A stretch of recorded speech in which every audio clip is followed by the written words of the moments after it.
Hi viewers and students. Our channel name is Elegant Academy. Our channel motto is Natural Learning and Joyful Learning. విద్యార్థులు మనం ఇప్పుడు కంటెంట్లోకి వెళ్దాం.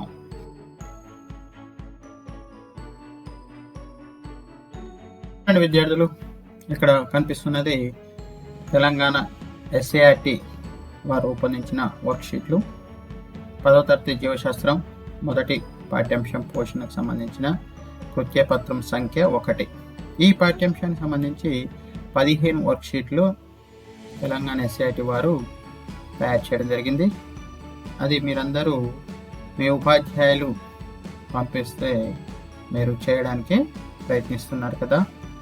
అయితే కొంతమంది విద్యార్థులు తాము ప్రశ్నలకు జవాబులు సరిగా రాయలేకపోతున్నామని అనడం చేత నేను ఈ వీడియో చేయడం జరిగింది. విద్యార్థులు ఈ వీడియోని మీరు చక్కగా ఉపయోగించుకోండి. నేను ప్రశ్న చదువుతాను, దాని తర్వాత జవాబు చూపిస్తాను. అయితే జవాబు మాత్రం చదవను, ఎందుకంటే జవాబు చదివితే సమయం ఎక్కువగా తీసుకుంటుంది. కావున విద్యార్థులు నేను ప్రశ్న చదివిన వెంటనే మీరు జవాబు చెప్పడానికి ప్రయత్నించండి. తర్వాత వీడియోలో జవాబుతోని సరిపోల్చుకోండి. ఓకే విద్యార్థులు, నా ఛానల్ పేరు సెలకంట్ అకాడమీ. మీరు సబ్స్క్రైబ్ చేసుకున్నట్లయితే సబ్స్క్రైబ్ చేసుకోండి. అదేవిధంగా బెల్ బటన్ కూడా ప్రెస్ చేయండి. బెల్ బటన్ ప్రెస్ చేసినప్పుడు నేను భవిష్యత్తులో చేయబోయే వీడియోలు మీకు నోటిఫికేషన్ రూపంలో వస్తాయి. కావున విద్యార్థులు బెల్ బటన్ ప్రెస్ చేయడం తప్పకుండా చేయండి. ఇప్పుడు మనము కాంటెంట్లోకి వెళ్దాం. ఇక్కడ చూడండి విద్యార్థులు, పాఠం పేరు పోషణ. ఈ కృత్యపత్రంలో స్వయం పోషణ, పరపోషణ గురించి మనం నేర్చుకుంటాం. మొదటి ప్రశ్న, పోషణ అనగానేమి? విద్యార్థులు ఈ సర్కిల్ పెట్టిన దాన్ని మీరు రాయండి. తర్వాత జీవులకు ఆహారం ఎందుకు అవసరం? విద్యార్థులు ఈ జవాబుని రాయండి. తర్వాత ప్రశ్న, స్వయం పోషణ అనగానేమి? విద్యార్థులు ఈ సర్కిల్ పెట్టింది రాయండి. తర్వాత పరపోషణ అనగానేమి? విద్యార్థులు మీరు ఆహారం కొరకు ఇతర జీవుల మీద ఆధారపడే వాటిని పరపోషణ లేక పరపోషకాలు అంటారు. తర్వాత వర్క్షీట్లోకి వెళ్దామా? చూడండి, వర్క్షీట్ నెంబర్ 1, సెకండ్ పేజ్. స్వయం పోషకాలు ఆహారాన్ని ఎలా తయారు చేసుకుంటాయి? ఇది రాసేయండి. తర్వాత పరపోషకాలు ప్రదర్శించే ఇతర పోషణ విధానాలు ఏవి? ఇవి రాసేయండి. ఇతర జీవన విధానాలు, పూతికార పోషణ, ఇందులో అత్తేయి, పరాన్నజీవి అనేవి ఉంటాయి. అవి రాసుకోండి విద్యార్థులు. తర్వాత ఆకుపచ్చని మొక్కలలోని పోషణ ఉదాహరణ. ఈ 4 ఆప్షన్లు చదవండి. C answer. కస్కుటాలో హస్టోరియా యొక్క ముఖ్యమైన విధి ఏంటిది? ఆహారం శోషించడం. కింది వాటిలో వివిధ రకాల పోషణను ప్రదర్శించే కొన్ని జీవులను పేర్కొను. స్వయం పోషకాలకి ఉదాహరణ మొక్కలు, పరపోషకాలకి ఉదాహరణ జంతువులు, పూతికారులకి రొట్టెబూచు, ఈస్ట్ మరియు పుట్టగొడుగులు, పరాన్నజీవులకి కస్కుట, బంగారు తీగ ఉదాహరణలు. తర్వాత స్వయం పోషకాలు, పరపోషకాల మధ్య తేడాలను పట్టిక రూపంలో రాయండి. విద్యార్థులు ఇది చక్కగా రాసుకోండి చూసి. స్వయం పోషణ, పరపోషణ మధ్య భేదాలు మొత్తం 4 పాయింట్లు ఉన్నాయి, రాసుకోండి. నెక్స్ట్, పూతికాహారాలు మానవునికి ఉపయోగపడతాయి. ఈ వాక్యాన్ని సమర్థించండి. పూతికాహారాలు మానవునికి అనేక విధాలుగా ఉపయోగపడతాయి. దాన్ని నేను సమర్థిస్తాను. ఎందుకంటే చనిపోయిన జంతువృక్ష కళాభారాలను పులింపచేసి పరిసరాలను శుభ్రపరుస్తాయి. కావున వీటిని పారిశుద్ధ్య కార్మికులు అంటారు. తర్వాత వర్క్షీట్లోకి వెళ్దామా? Worksheet number 2. ఇందులో కిరంజని సమయ గురించి మీరు నేర్చుకుంటారు. ఫస్ట్ ప్రశ్న, మొక్కలు ఆహారాన్ని ఎలా తయారు చేసుకుంటాయి? కిరంజని సమయక్రియ ద్వారా తయారు చేసుకుంటాయి. మొక్క గ్రహించే పదార్థాలు ఏవి? కార్బన్ డైఆక్సైడ్ మరియు నీరు. మొక్కల నుంచి విడుదలయ్యే వాయువు ఏది? ఆక్సిజన్. పత్రాలు ఏ రంగులో ఉన్నాయి? ఆకుపచ్చని రంగులో ఉన్నాయి. సూర్యరశ్మి పాత్ర ఏమిటి? కిరణజన్య సమయక్రియ జరగడానికి కావలసిన శక్తిని సూర్యరశ్మి అందజేస్తుంది. తర్వాత వర్క్షీట్లోకి వెళ్దామా? చూడండి, వర్క్షీట్ నెంబర్ 2, సెకండ్ పేజ్. పై సమీకరణంలో క్రియాజన్యాలు ఏవి? క్రియాజన్యాలు గ్లూకోజ్, నీరు, ఆక్సిజన్. పై సమీకరణంలోని క్రియాజనకాలు ఏవి? కార్బన్ డైఆక్సైడ్, నీరు. పై సమీకరణంలో సరళ అకర్బన పదార్థాలు రాయండి. కార్బన్ డైఆక్సైడ్, నీరు. పై సమీకరణంలోని సంక్లిష్ట కర్బన పదార్థాలు రాయండి. ఏంటిది? గ్లూకోజ్.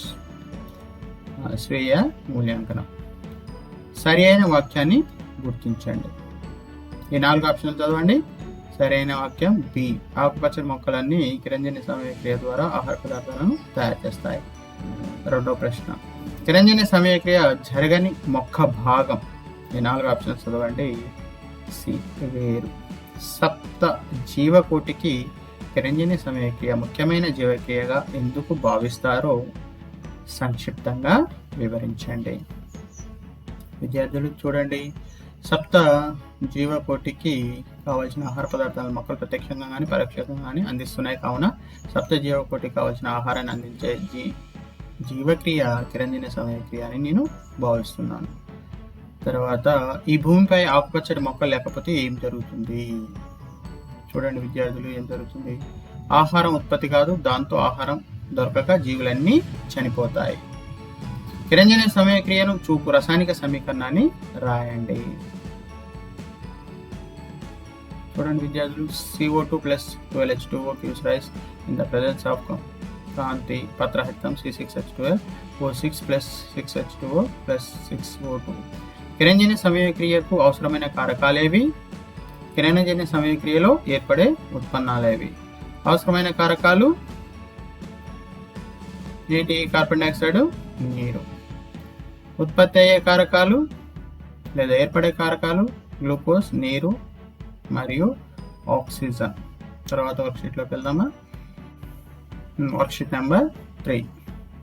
ఈ వర్క్షీట్లో పిండి పదార్థం నిర్ధారించే పరీక్ష గురించి మీరు నేర్చుకుంటారు. ఇందులో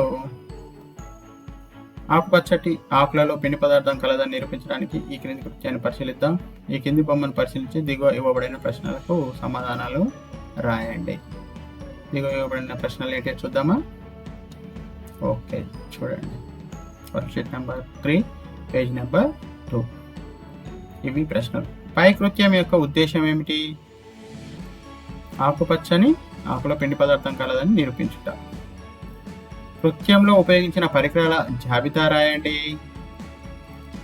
ఇవి రాయండి జాబితా. కృత్యంలో ఉపయోగించిన రసాయనిక పదార్థాలను రాయండి. ఇవి రసాయనిక పదార్థాలు. Iodine solution, methylated spirit. స్వీయ మూల్యాంకనం. ఆకుపచ్చని పత్రాన్ని మిథైలేటెడ్ స్పిరిట్లో మరిగించడానికి గల ప్రధాన కారణం. ఈ 4 ఆప్షన్లు చదవండి. సరైన ఆప్షన్ బి.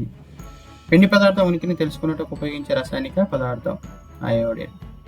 ఈ కృత్యంలో మీరు తీసుకునే ముఖ్యమైన జాగ్రత్తలు రాయండి.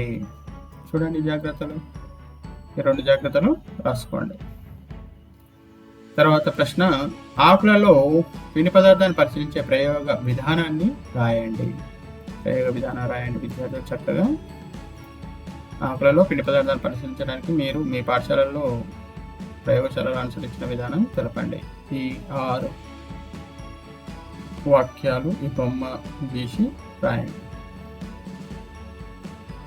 తర్వాత ప్రశ్న, పిండి పదార్థ నిర్ధారణ ప్రయోగానికి అవసరమైన రసాయనాలు రాయండి. ఏంటి? అయోడిన్ సొల్యూషన్ లేక బెటాడిన్ సొల్యూషన్. తర్వాత వర్క్షీట్లోకి వెళ్దాం. Worksheet number 4. దీంట్లో ప్రెస్లే ప్రయోగం గురించి మీరు నేర్చుకుంటారు. కిరణజన్య సమయక్రియకు సంబంధించి శాస్త్రవేత్తల పరిశోధన ఫలితాలు ఏమిటి? ఇది రాసేయండి. ఎంతమంది శాస్త్రవేత్తలు పరిశోధించారనేది ఇక్కడే చక్కగా వివరించడం జరిగింది. రాయండి. నెక్స్ట్ వర్క్షీట్లోకి వెళ్దామా?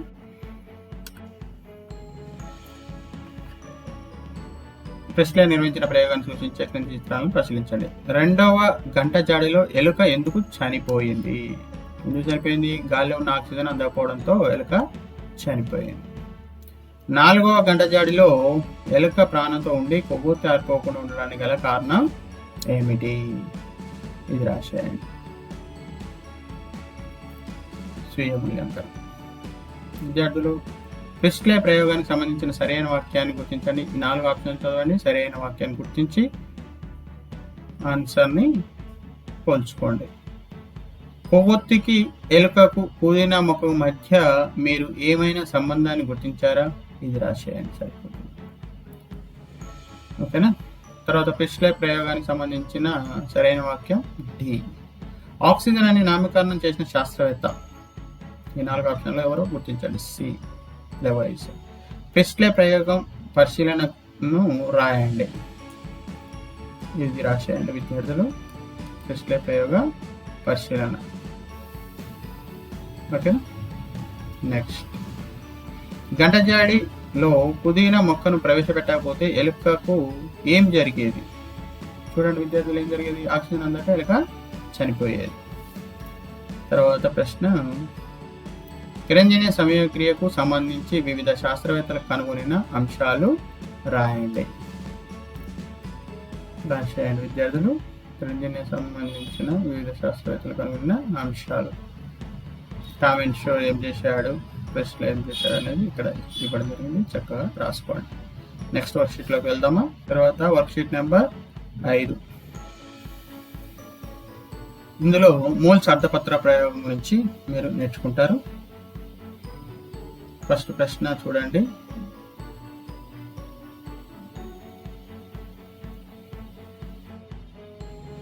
పై ప్రయోగ ఉద్దేశం ఏమిటి? రాయండి.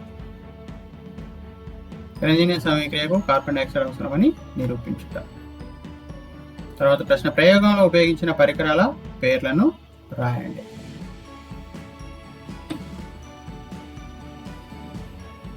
ప్రయోగంలో ఉపయోగించిన పరికరాల పేర్లను రాయండి. రాసేయండి. తర్వాత ఈ ప్రయోగాన్ని మోల్స్ అర్ధపత్ర ప్రయోగం అని ఎందుకు అంటారు? రాయండి విద్యార్థులు. ఇది రాసేస్తే సరిపోతుంది. తర్వాత వర్క్షీట్లోకి వెళ్దాము. ఇక్కడ స్వీయ మూల్యాంకనం. మోల్స్ అర్ధపత్ర ప్రయోగం KOH పాత్ర ఏ, కార్బన్ డైఆక్సైడ్ ను శ్వాసించడం.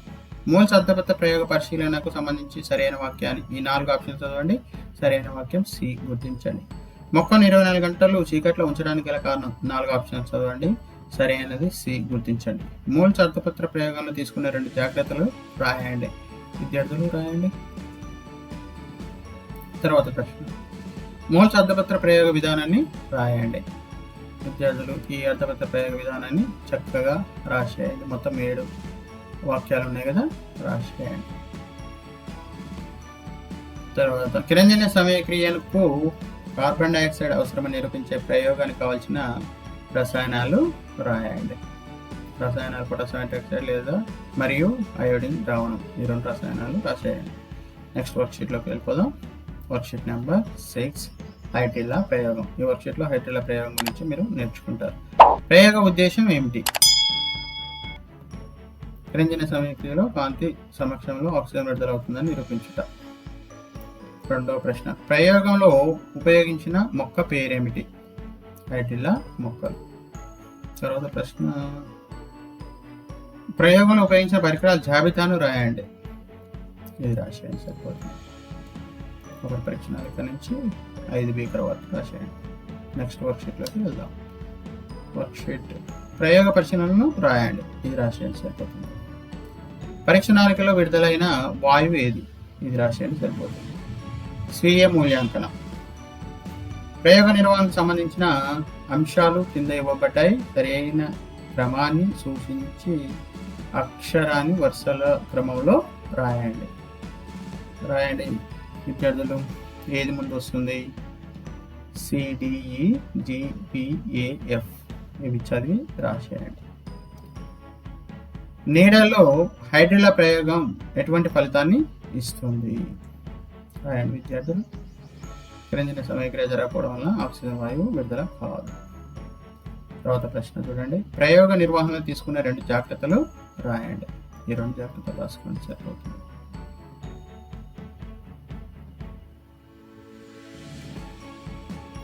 హైబ్రిల్లా ప్రయోగాన్ని నిర్వహించే విధానాన్ని, ప్రయోగ నిర్వహణలో తీసుకునే 2 జాగ్రత్తలు రాయండి. ఈ 2 జాగ్రత్తలు రాశారు కదా. నెక్స్ట్, హైడ్రిల్లా ప్రయోగాన్ని నిర్వహించే విధానాన్ని రాయండి. ఈ విధానం రాసేయండి చక్కగా. ఎన్ని ఉన్నాయి పాయింట్లు? 4 పాయింట్లు ఉన్నాయి, రాసేయండి ప్రయోగ విధానం.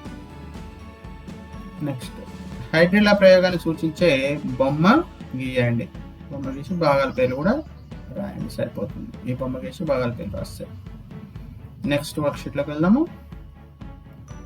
Worksheet number 7. ఇందులో మనం లైట్ స్క్రీన్ ప్రయోగం గురించి, నల్ల కాగిత ప్రయోగం గురించి తెలుసుకుంటాం. పై ప్రయోగ ఉద్దేశం ఏమిటి? ఇది రాసేయండి. రంజన సమక్రియకు కాంతి అవసరమని నిరూపించుట. పై ప్రయోగం నిర్వహించడానికి కావాల్సిన పరికరాలు ఏమిటి? ఇవి రాసేయండి సరిపోతుంది. నెక్స్ట్ వర్క్షీట్లోకి వెళ్ళిపోదాం. చూడండి, స్వీయ మూల్యాంకనం.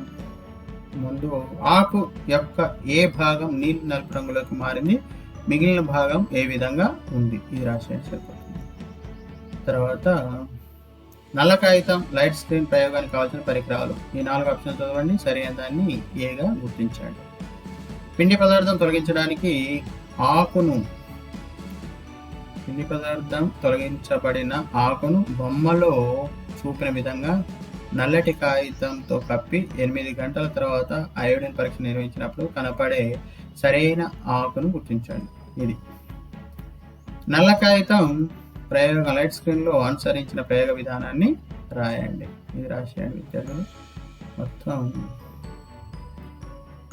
7 వాక్యాలని రాసేయండి. ఓకేనా.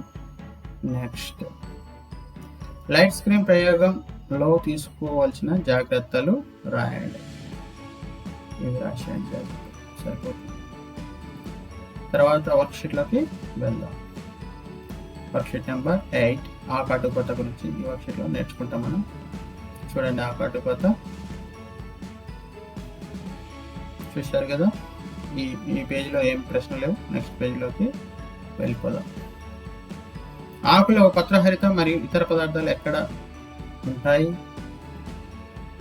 హరితరేణుల కింద క్లోరోప్లాస్ట్ లో ఉంటాయి. పత్ర రంధ్రాలు ఎక్కడ ఉన్నాయి? కింది బాహ్య చర్మంలో పత్ర రంధ్రాలు ఉంటాయి. ఆకు అంతర్నిర్మాణంలో గల వివిధ భాగాలేవి? ఇవి రాయండి. వివిధ భాగాలు అంతర్నిర్మాణంలో. ఆకు అంతర్నిర్మాణ అడ్డుకోత భాగాలు అన్నట్టు 12 భాగాలని రాసుకోండి. స్వీయ మూల్యాంకనం. హరిత రేణువులను ఎక్కువ సంఖ్యలో కలిగినది. ఈ 4 ఆప్షన్లు చదవండి. ఆప్షన్ బిని పెట్టండి. వాయువుల వినిమయం జరిపేవి. ఈ 4 ఆప్షన్లు చదవండి. C correct answer. జతపరచండి. ఇవి చదవండి, సరి అయిన దాన్ని గుర్తించి బిగా పెట్టుకోండి. ఆకు అంతర్నిర్మాణం యొక్క పటాన్ని గీసి భాగాలను గుర్తించండి. విద్యార్థులు ఈ పటం గీయండి చక్కగా. ఈ భాగాల పేర్లను రాసేయండి. ఓకేనా. నెక్స్ట్ లాస్ట్ ప్రశ్న, సూర్యకాంతి సోకే ఆకు యొక్క భాగం ముదురు ఆకుపచ్చ రంగులో ఉంటుంది ఎందుకు? ఎందుకంటే హరిత రేణువులు ఉండడం అన్నా. తర్వాత వర్క్షీట్లోకి వెళ్దాం. Worksheet number 9. దీంట్లో మనం హరిత రేణువు గురించి నేర్చుకుంటాం. మొక్కల ఆకులు ఆకుపచ్చ రంగులో ఎందుకు ఉంటాయి? పత్రహరితం వలన. మొక్కలలో కిరణజన్య సమయక్రియ జరిపే ప్రధాన స్థానాలు ఏమిటి? ఆకుపచ్చని భాగాలైన ఆకులు, కాండం వంటి భాగాల కిరణజన్య సమయక్రియ జరుగుతుంది. ఆకులో హరిత రేణువులు ఎక్కడ ఉంటాయి? ఇది రాసేయండి సరిపోతుంది. Next worksheet number 9, second page. కింది చిత్రాన్ని పరిశీలించండి. హరిత రేణు నిర్మాణాన్ని వివరించండి. ఇది రాసేయండి సరిపోతుంది. నెక్స్ట్, హరిత రేణువులోని దొంతర్ల వంటి నిర్మాణాలని ఏమంటారు? గాన అంటారు. తర్వాత ప్రశ్న, కిరణజన్య సమయక్రియ జరిపే ఆకు యొక్క ఆకుపచ్చ వర్ణద్రవాన్ని పేర్కొనండి. ఏంటిది? పత్రహరితం. హిమోగ్లోబిన్ మరియు క్లోరోఫిల్ మధ్య తేడా రాయండి. ఇది రాసేయండి సరిపోతుంది. నెక్స్ట్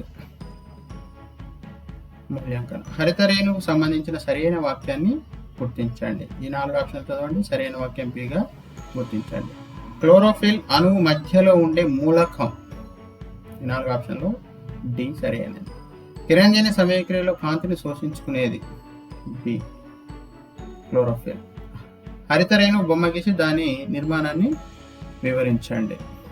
చూడండి విద్యార్థులు, ఈ బొమ్మ గీయండి, పేర్లు కూడా రాయండి, తర్వాత దాని నిర్మాణాన్ని ఇక్కడ మనం పైన ఉన్న చూడండి, ఇది రాస్తే సరిపోతుంది. వివరించడం, హరితరేణు నిర్మాణాన్ని వివరించడం సరిపోతుంది. నెక్స్ట్ వర్క్షీట్లోకి వెళ్దాం. Worksheet number 10. ఇందులో కాంతి చర్య, నిష్కాంతి చర్య గురించి మీరు నేర్చుకుంటారు. కాంతి చర్య ఎక్కడ జరుగుతుంది?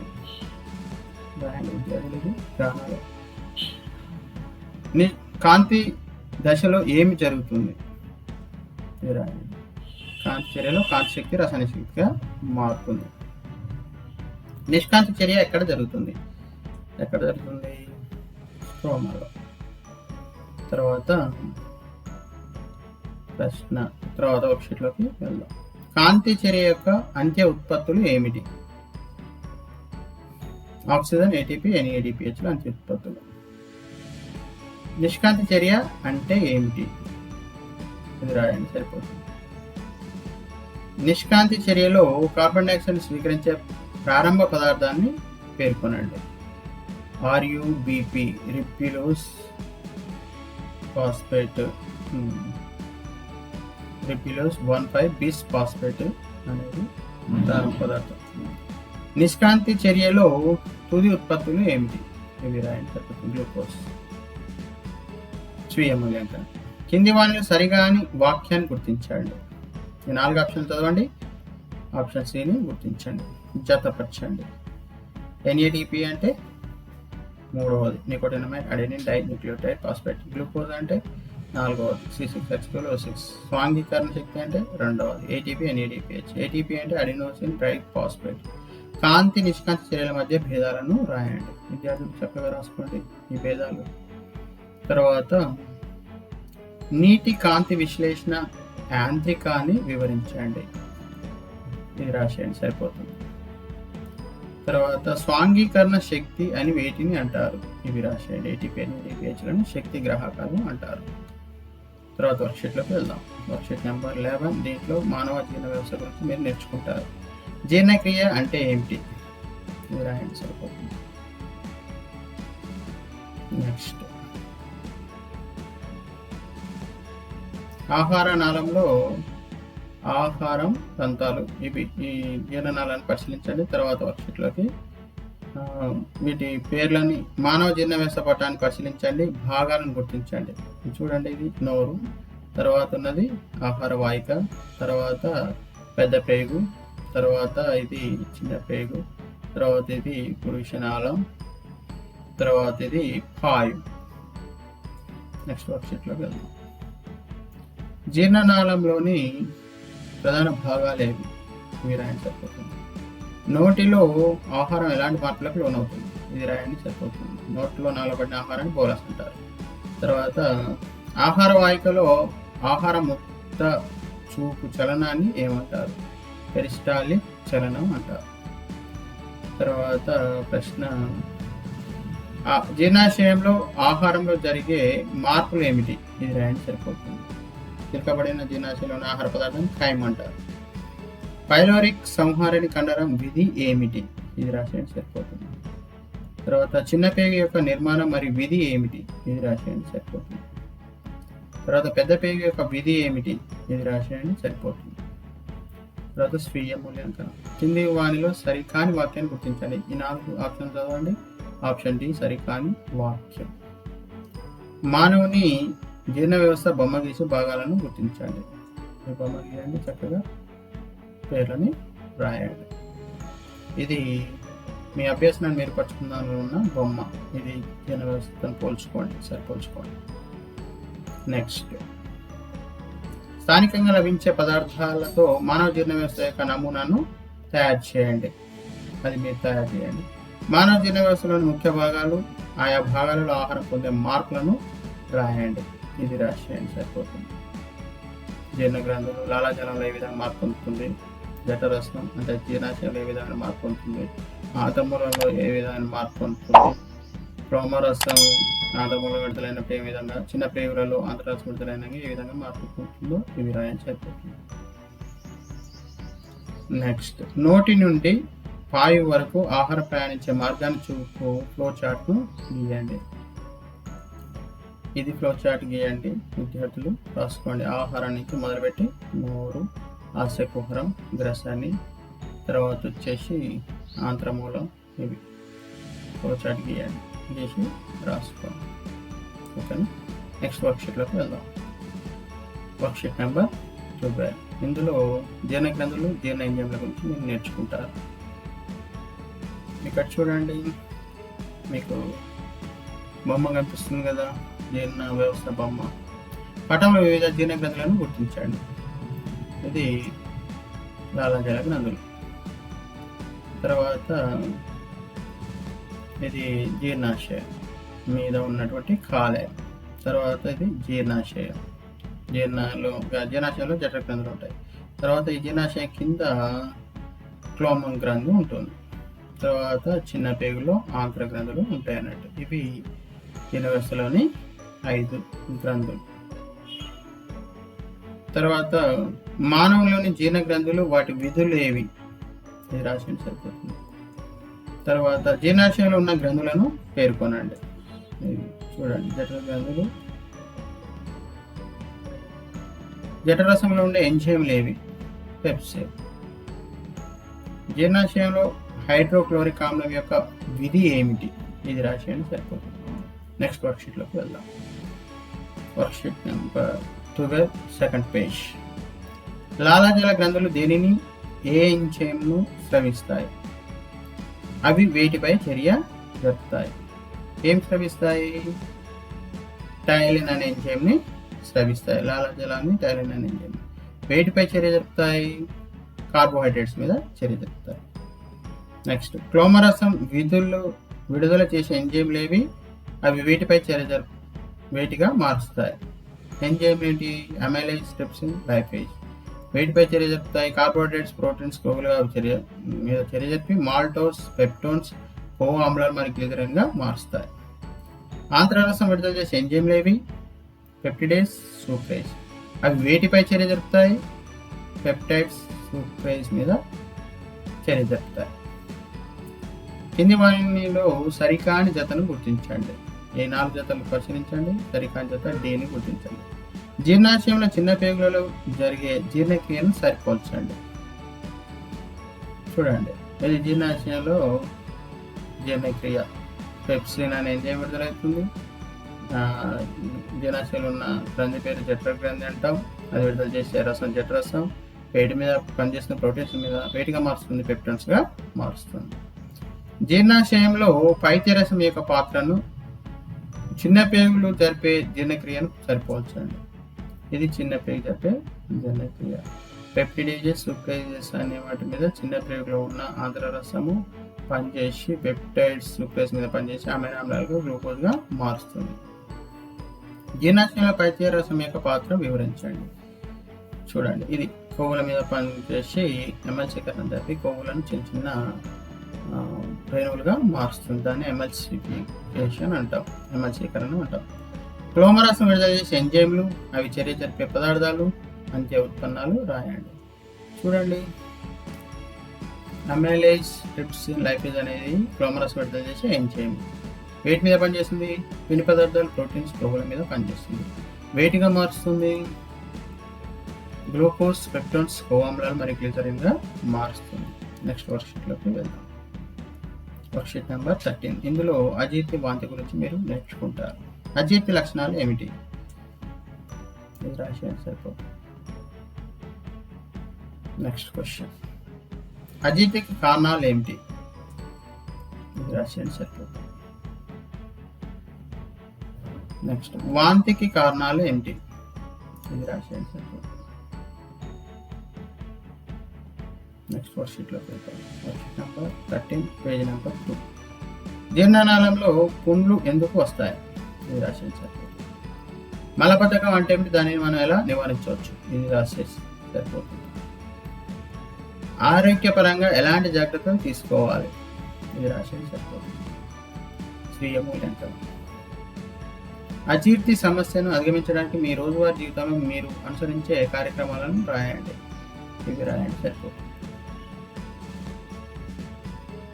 నెక్స్ట్, అజీర్తి సమస్య వివిధ ఆరోగ్య సమస్యలకు దారితీయవచ్చు అనే వాక్యాన్ని సమర్థిస్తూ రాయండి, ఇది రాసేయండి సరిపోతుంది. నెక్స్ట్ ప్రశ్న,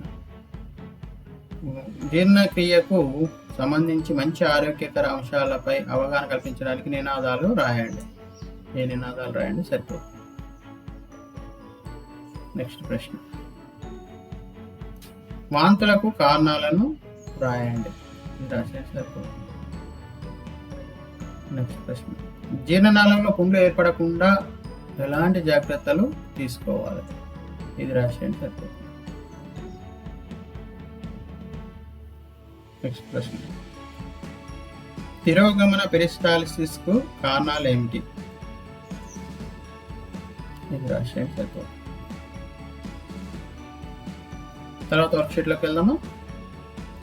వర్క్షీట్ నెంబర్ 14.